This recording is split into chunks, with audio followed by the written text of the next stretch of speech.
Nah, sekarang kita akan masuk ke aspek kelima, yaitu productivity. Ya, productivity itu posisinya ada di bawah sini, ya, produktivitas. Nah, ini menarik nih, ya. Kadang 4 dan 5 ini itu suka ketika menganalisa tuh suka dibanding-bandingkan. Maksudnya dibandingkan tuh apa ya? Perlu disinergikan, ya. Contoh, misalnya gini. Aspek 4 itu kan kita membahas tentang dorongan semangat penulis. Aspek 5 akan membahas productivity-nya. Jadi seperti misalnya apakah dia itu terorganize, apakah dia itu detail, apakah dia energinya memadai, apakah dia itu direct, simple, ya, atau malah dia kurang baik, yaitu buru-buru, kemudian inattention to detail, prokrastinasi, suka nunda-nunda dan sebagainya. Dimulai dari yang pertama tadi, yaitu adalah detail. Ya, detail ini tandanya adalah titik yang lengkap pada huruf I dan huruf J. Ya. Mirip seperti yang sudah kita pelajarin di aspek 2. Apa artinya? Artinya adalah dia dalam bekerja terbiasa memperhatikan detail. Ya.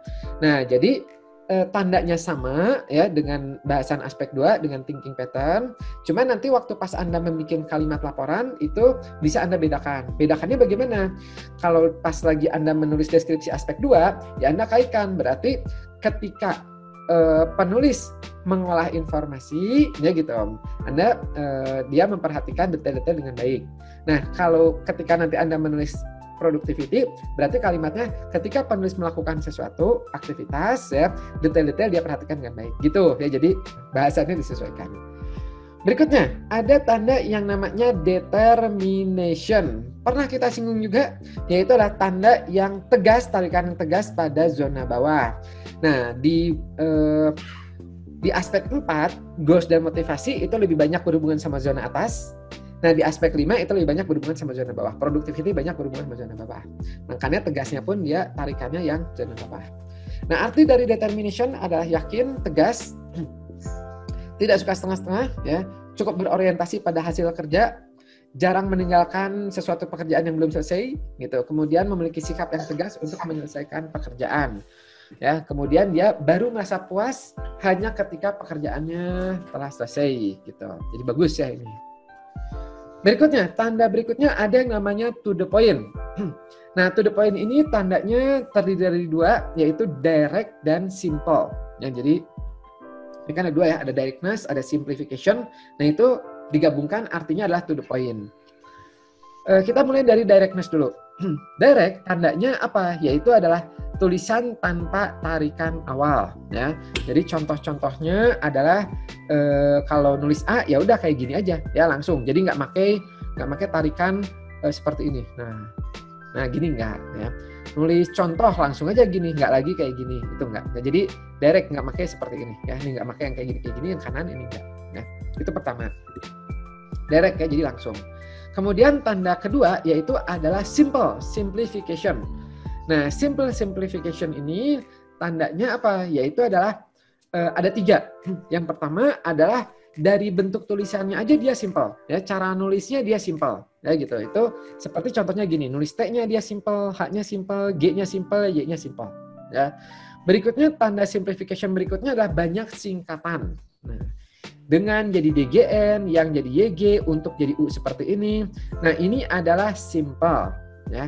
Dan tanda ketiga yaitu adalah biasanya orang yang simple itu suka menggunakan simbol atau angka-angka. Contoh jadi contoh 2, anak-anak jadi anak 2 gitu. Nah, itu adalah penggunaan tanda-tanda dari simple.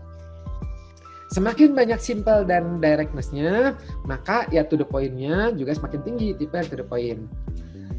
Nah, untuk to the point ini, untuk direct dan simplification ya, to the point ini, itu ada positifnya, ada negatifnya. Biasanya itu perlu Anda lihat aspek 4-nya, motivasinya. Tapi saya akan menunjukkan dulu artinya apa sih ya to the point ini, yaitu adalah dia efektif dan efisien, memiliki gaya dan perilaku yang efektif, efisien, yang tidak berbelit-belit, ya, mampu menghemat waktu dan energinya untuk mencapai suatu tujuan. Kemudian salah satu kemampuannya adalah menyederhanakan informasi yang rumit sehingga dia dapat menyelesaikannya dengan efisien. Begitu juga dalam bicara ya maupun dalam tulisan dia melakukannya secara singkat dan efisien gitu. Jadi secara umum maknanya positif.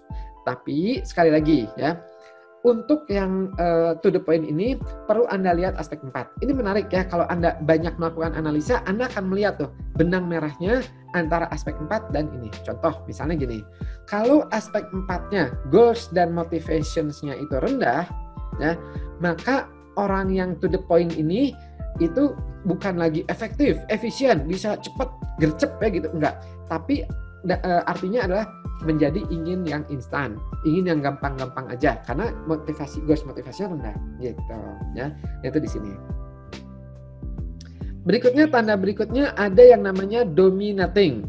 Nah, dominating indikatornya adalah huruf T yang ke bawah. Jadi sebenarnya ini ada unsur willpower-nya juga ya, yakin, tegas, bagus ya gitu.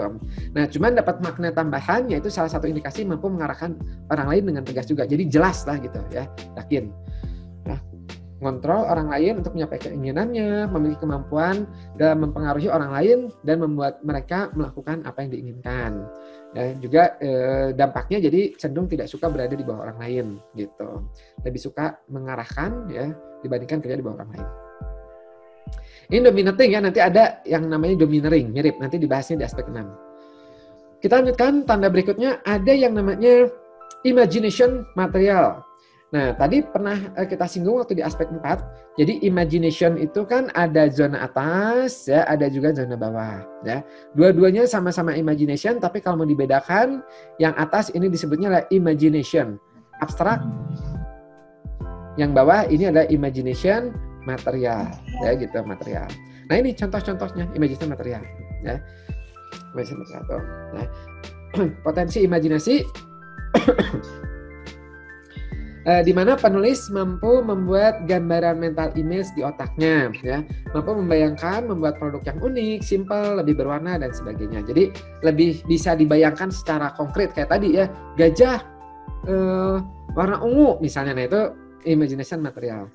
Dengan imajinasinya dia mampu menghasilkan beberapa alternatif untuk menemukan solusi yang dapat dikerjakannya. Itu imagination. Berikutnya, ada tanda yang namanya persistence ya. Tandanya adalah seperti ini ya, jadi kayak bintang gitu. Nah, saya akan menjelaskan dulu artinya sebelum saya bahas ulang tandanya. Jadi persisten itu artinya adalah tekun ya, siap menghadapi hambatan, tidak mudah menyerah ya. Kemudian satu lagi ada inisiatif ya, saya satukan nanti bahasannya sama persisten. Inisiatif tandanya adalah seperti ini ya, T-nya seperti ini. Ya, artinya mampu melihat dan bertindak apa yang harus dilakukan dengan segera, ya, mampu mengambil inisiatif tanpa harus banyak disupervise atau diarahkan, ya, mudah tertarik dengan kesempatan baru, ya, dan dengan inisiatif yang ia miliki, ia jarang membuang waktu untuk mulai pekerjaan, ya, ini tandanya. Oke, jadi ada persisten dan juga ada inisiatif, ya. Nah, sebenarnya ada satu lagi yaitu fluidity ya. Jadi Anda coba bayangkan ya, ada orang yang dia sehari-hari cepat, jalan cepat, bergerak cepat, bicara cepat, makan cepat, minum cepat. Kebayangnya nulis akan ikut cepat nggak? Ya, karena itu udah menjadi tempo tubuhnya dia. Nah, bagi si cepat ini, ketika dia nulis A misalnya, 1, 2, 3 ya. Nulis B, nulis H 1, 2, 3. Nulis T 1, 2. Nulis G bunder turun naik. Nah, bagi si cepat ini, nulis seperti ini menghambat nggak? Iya, ya gitu. Ini dia menghambat ya gitu. Biasanya karena karakternya dia cepat, sehingga sama dia itu ada dorongan untuk merubah ya. Yang menghambat-hambat ini sama dia tuh ingin diubah supaya cepatnya tersebut tercapai. Bagaimana merubahnya? Tergantung karakternya dia.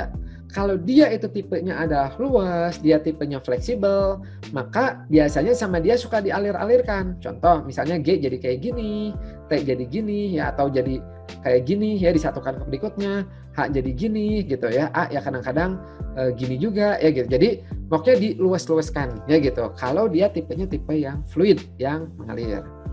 Nah, kalau dia tipenya persistence, tadi ya baru kita bahas persistence, ya tekun, ada hambatan dihadapin, maka itu akan berbeda. Jadi daripada dia mengangkat pulpen beberapa kali, ya, harus 1, 2, 3 apa dan sebagainya, maka mendingan saya hadapi aja terus ya, sehingga terbentuklah dia seperti ini. Set ya. H set ya. T set gitu, G set gitu. Nah, itu ya. Nah, ini disebutnya adalah tipe persistence ya.